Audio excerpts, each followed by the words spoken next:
सर्वांना नमस्कार. सार्वत्रिक निवडणूक पुणे महानगरपालिका 2026.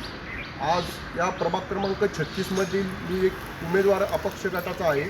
आज आमचे काकांनी आज सकाळी 8 वाजता मतदान करून सदर या मतदान केंद्रावरीलच नव्हे तर या संपूर्ण पुणे शहरातील काही ठिकाणी बूथ सेक्टर उभे केलेले मतदान करण्यासाठी.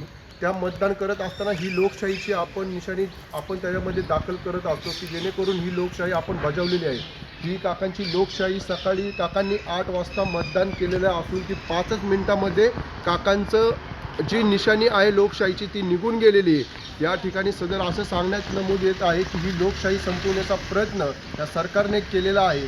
तत्पर या लवकरात लवकर कायद्याअंतर्गत ह्या निवडणूक आयोगावरती योग्यरित्या कारवाई करण्यात यावी. तसेच मी विजय हिंगे या पुणे शहरातील एक महानगरपालिकेचा उमेदवार आहे, परंतु आज मी काही ठिकाणी व्हिजिट करण्यात आल्या त्यावेळेस अल्टरनेट मशीन लावलेली आहे. 1 नंबरची मशीन 2 नंबरला, 2 नंबरची मशीन 1 नंबरला, जेणेकरून ही या ठिकाणी असं सांगण्यात येते की ही लोकशाही ठेवायची नाही. या सरकारला नागरिकांची दिशाभूल करणे आणि याचबरोबर जे आपण लोकशाहीचा हक्क बजावतो असतो ही लोकशाहीची शाही पुसण्याचं काम हे सरकार करत असून त्या सरकारला कुठेतरी आळा घालण्यात यावा असं मी भीमशक्ती सामाजिक संघटनेच्या वतीने नमूद करत आहे.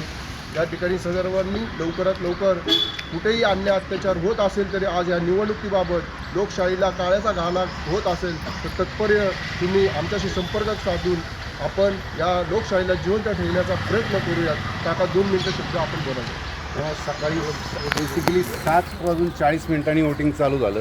मी साधारण 8 वाजेच्या आसपास वोटिंग केल्यानंतर साधारण तुम्हाला सांगतो एक तासाभरात मी आंघोळ केली. आंघोळ केल्यानंतर बघतो तर हाताला शाई नाही.